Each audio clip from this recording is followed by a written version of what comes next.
Un exercice ici sur le pendule et la période. Alors nous avons ici un pendule de longueur petit l, c'est une tige qui retient une petite bille ponctuelle de masse m au point M. Alors l'écartement par rapport à la position verticale est l'angle θ ici, qui dépend du temps. Ici le temps mis pour faire un aller-retour, c'est ce qu'on appelle la période. Première question, montrer que le rapport racine carrée de la longueur du pendule divisé par l'accélération de pesanteur est homogène à une durée. Question 2, nous avons deux pendules qui sont situés en un même lieu, de longueur respective L1 et L2, et qui ont pour période respective T1 et T2. Il faut exprimer le rapport des périodes en fonction des longueurs.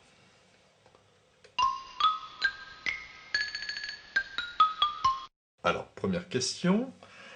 Nous avons ici une longueur dans le système international, ça s'exprime en mètres. Et l'accélération de pesanteur au voisinage du sol terrestre, c'est 9,81 mètres secondes moins 2.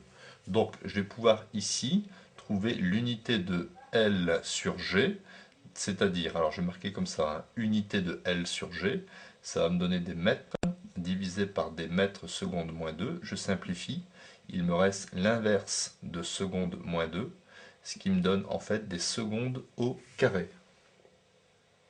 Et donc au final, l'unité qui correspond à la racine de seconde au carré, ça me donne des secondes.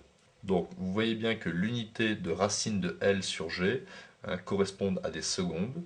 Donc le rapport racine de L sur G est bien homogène à une durée.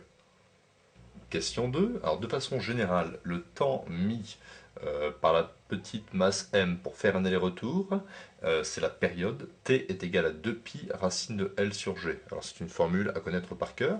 Donc pour la première expérience, T1 est égal à 2pi racine de L1 sur G, correspondant ici au pendule de longueur L1. Si je change de longueur, j'obtiens une nouvelle période T2 est égale à 2pi racine de L2 sur G.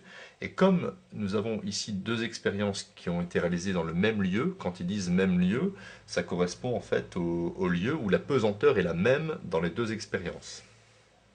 Donc j'effectue le rapport T1 sur T2, c'est 2pi racine de L1 sur G divisé par 2pi racine de L2 sur G. Je peux ici simplifier.